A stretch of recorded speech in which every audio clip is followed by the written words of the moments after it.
Dans cette petite vidéo, on va voir comment on peut entrer une formule et la recopier dans un ensemble de cases adjacentes.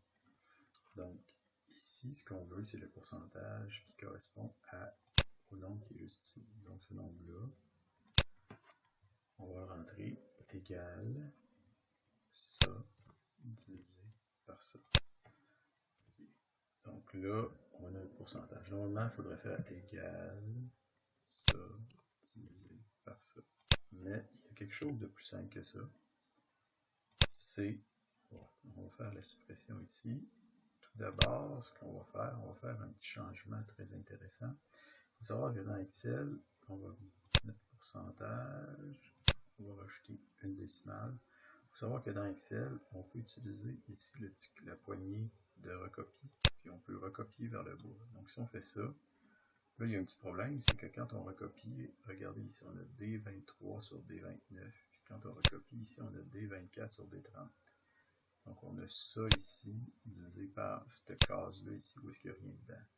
Pour empêcher que le D29 ici devienne D30 quand on recopie, on s'en va dessus et ce qu'on va faire, c'est qu'on va rajouter des signes de dollar juste en avant.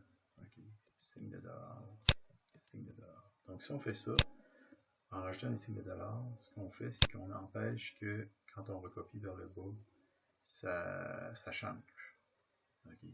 Une autre façon de rajouter des signes de dollar, c'est d'appuyer sur F4. Donc quand vous appuyez sur F4, vous voyez, vous pouvez changer les signes de dollar qui apparaissent.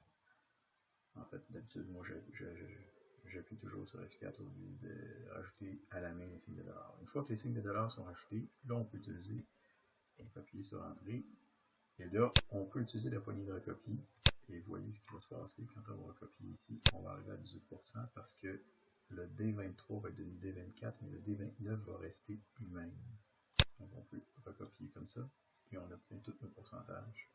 Et on peut même aller ici en bas, et on obtient ici notre pourcentage de 100%. Toutefois, on voit que le fond ici a été, la mise en forme appliquée à cette cellule-là a été reproduite sur cette cellule-là. Si on veut ici appliquer la même mise en forme que la cellule qui est ici, on peut copier, on peut sélectionner la cellule, sélectionner la mise en forme de cette cellule-là et l'appliquer à cette cellule-là. Sauf que là, on n'a pas notre pourcentage, donc on peut le remettre en pourcentage, comme ceci. Bon, enfin, c'est pas parfait, mais voici le résultat qu'on peut, voici ce qu'on peut faire en recopiant une formule dans des cases adjacentes.